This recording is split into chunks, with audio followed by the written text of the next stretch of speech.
This is E-Radio. Right now, just about 2 o'clock, it's time for Travel Tuesday. And this afternoon, as always, chatting to Travelbug Rose. Rose, where are you taking us today? Where are you? Hello, Ian. Today I'm finding myself in Knysna, and I'm actually sitting in a beautiful place called Art on Queen. It's a studio for Helena Herber.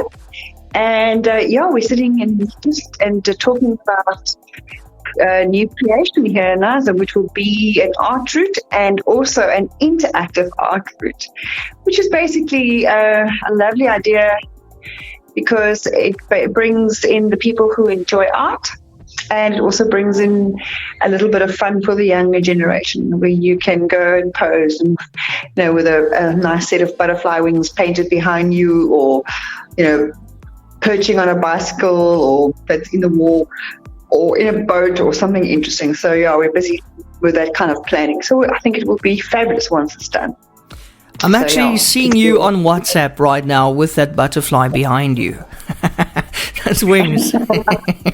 Nice photo. Rose, talking about nice photos, you had this amazing photo or video posted on social media. I think it was this morning of an incredible rainbow. Yes, can you believe it? I think I was basically sitting on my deck at home, and what happened was I was sitting on my phone doing work, my work is social media, and just sitting there and with a cup of coffee. And the next thing, there was like these rain clouds, and the next thing, they just broke, how where the sun breaks through the rain clouds. And in front of me in the valley was this absolutely amazingly beautiful rainbow. Oh. So it was an amazing, it was just a sign for me this morning that it's going to be a good day. So it just started off my day fantastically well. And of course, I had my phone in my hand, so the camera, first thing I did was just take a little movie of it, because it doesn't happen very often. And it was gone in 5 minutes. It was gone. What a beautiful gift from nature so early in the morning. Our listeners can go and see it on our Facebook page as well right now at Entertainment Radio SA, or just on Rosebug's socials, Travelbug Rose's socials. Rose, we're talking adventure in the garden route today. Tell us, where are you taking us? I was thinking about talking a little bit about air adventures in the garden route, and I know there are quite a few.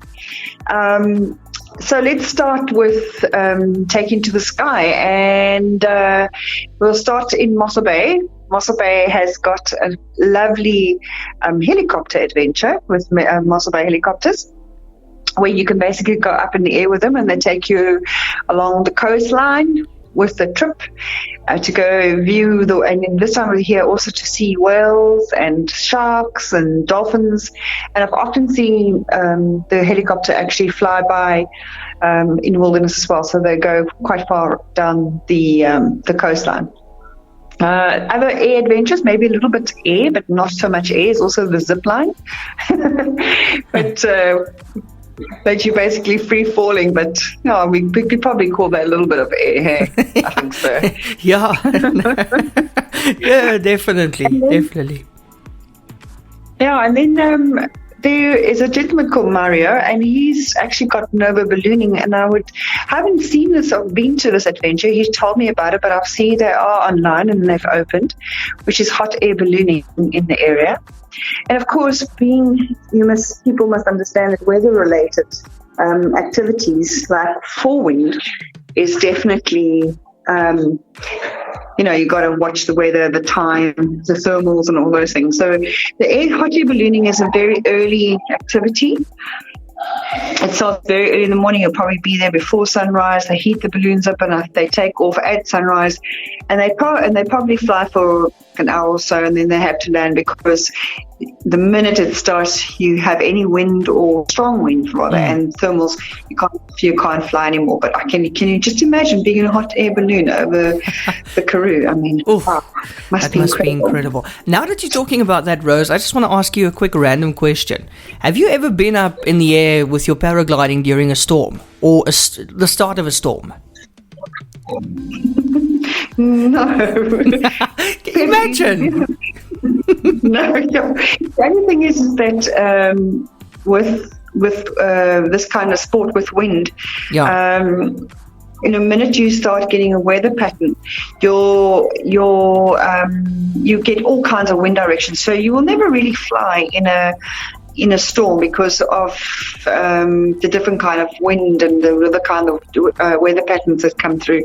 It can be quite dangerous. I have flown into rain before, and what was it like? It was refreshing awkward because you kind of you're staying on your face. It's like driving a car without wipers. Oh wow, that must be quite an experience. Wow, you have such an amazing job. Yeah. And then of course that's going to bring me to my next take to the sky thing, which is obviously paragliding. And yeah, we all know paragliding can be done right through from Mossel Bay all the way to Plet. We probably have about 25 launch sites in the Garden Route, which is coastal and inland.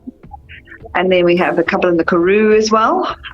We definitely we fly to Toys Cliff in the mountains there, which is the other side, which is lovely. And then, and of course, people who want to do paragliding, but they don't have any experience, you know that you can do some tandem paragliding. It's really a cool adventure.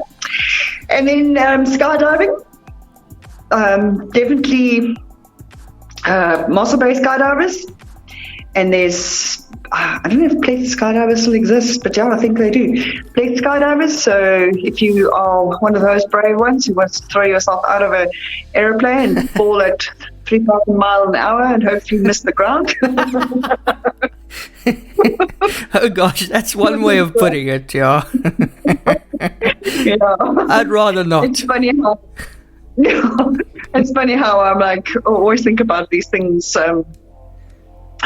You fly paragliders, but at least paragliders, you always feel like you have a little bit more control. Yeah. But yeah, skydiving, I mean, it is quite an adrenaline rush. I mean, feeling watching the ground coming so close, you basically just falling. Can you just imagine? Just falling for I don't think my heart is strong enough for that. I think I was probably just going to cardiac arrest.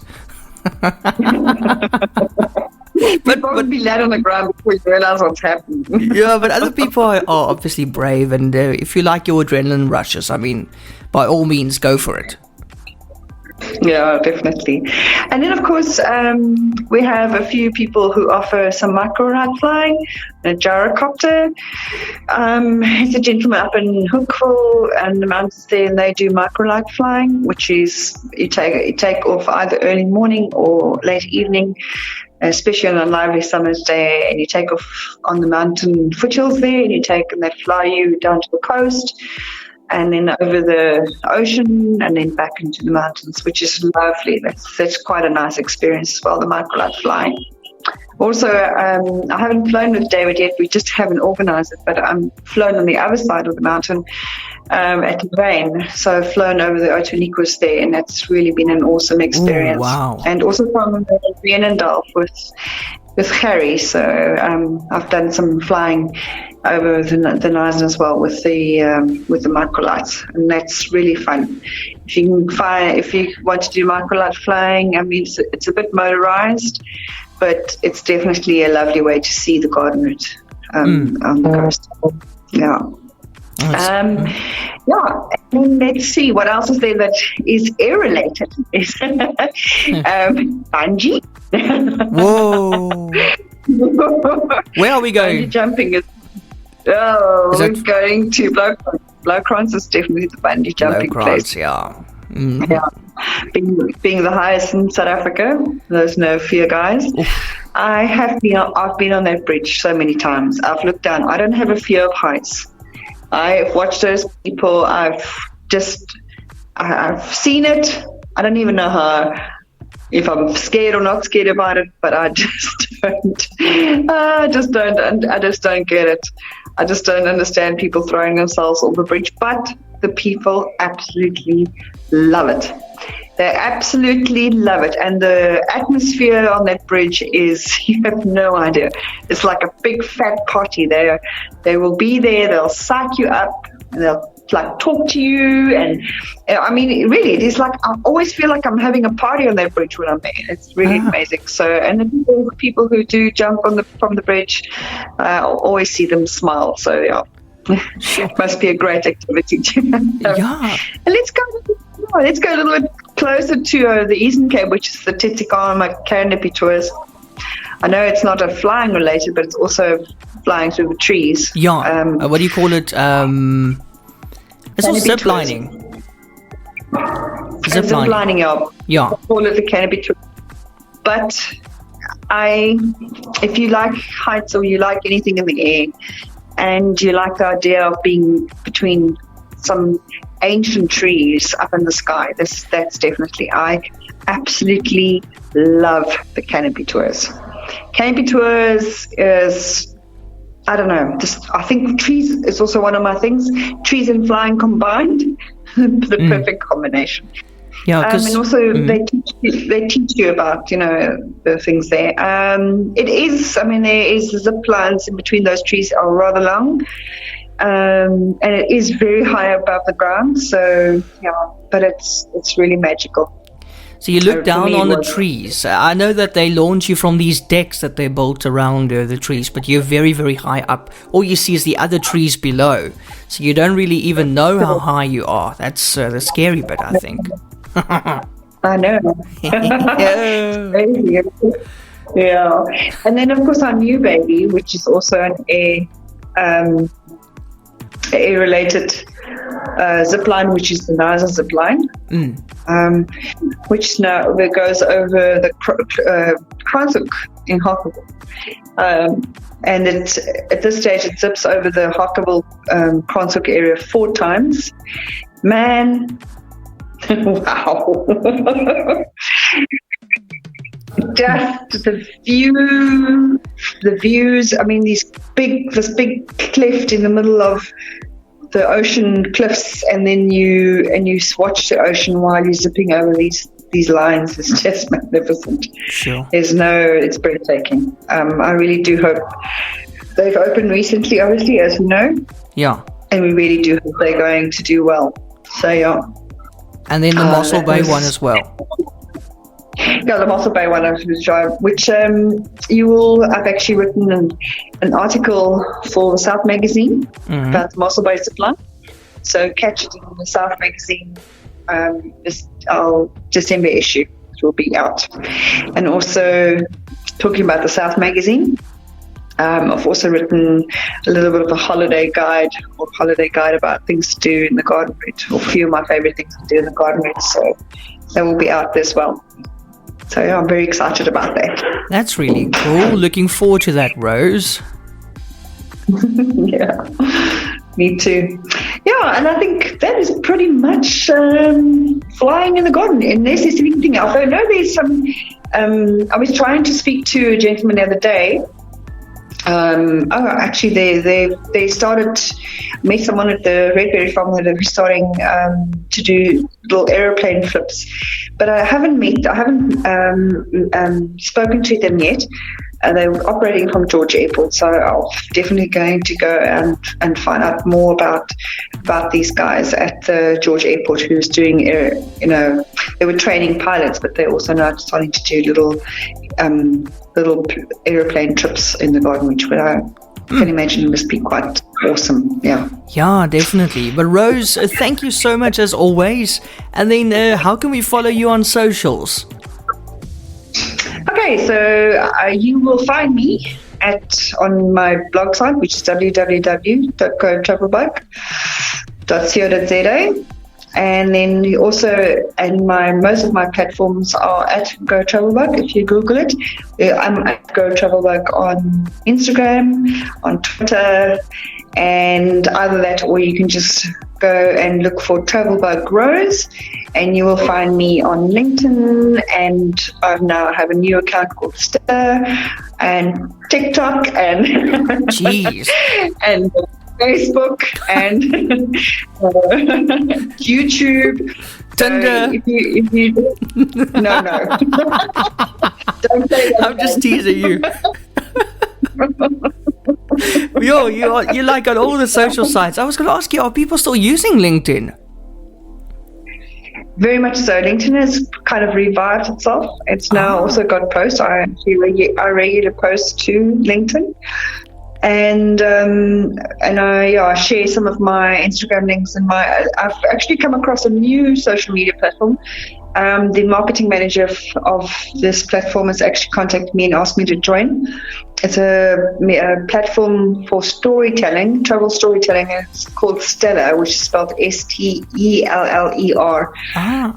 They're still working on it, but there's some really beautiful content, and I've already started some lovely content, and mostly focused on travel in the Garden Route at this stage. That's cool. So it's like a traveling social network or something like that. I think that's a pretty good concept. Yeah, pretty much. Well, I think at most of my platforms talk about travel in the Garden Route, and there's so many magical, beautiful places to actually find. And after I focus pretty much on, I've also started on TikTok. I've actually started a @Garden Route account. So if anybody is on TikTok, they are welcome to go and look. Where I'm posting Garden Route content, just focusing on Garden Route content. Yeah. That's brilliant. Rose, thank you so much as always. Never a dull moment. When's your next paragliding flight? Or don't you plan these? No, the weather plans for those. Between work and weather, we'll have to plan it. So, I don't really know. I've actually haven't had a look. I've been busy with some other few things, but I think if this afternoon, if I drive back and if it might be that it was a bit strong this morning, it looked like it's still a bit strong. But maybe if it's an hour's flight, I might just go for a flight quickly. But other than that, maybe for the next day or the next day. Good. So I'll be exploring some glamping options in the Garden Route. I'll be staying at a few places where you can glamp, and I'll be because I'm writing an article for that. So I'll be staying in the next week or so. I'll be staying at a few glamping places. So maybe we'll talk a little bit about glamping in the Garden Route next week. Gosh, now you need to excuse my ignorance. What is glamping? So glamping is glamorous camping. Yeah. And it's basically these beautiful tented accommodations, which is basically set up so it's made a really classy place, but out of a tented accommodation. So it's quite a nice idea. Fancy camping without the hojas, and you can still blow your hair in the mornings. Looking forward to it, Rose. That's brilliant. Thank you so much. We'll talk again next Tuesday, Travel Tuesday, with Travelbug Rose. Have an awesome afternoon. Thank you, Jan. I'll chat to you later. Thanks, Rose. Bye now.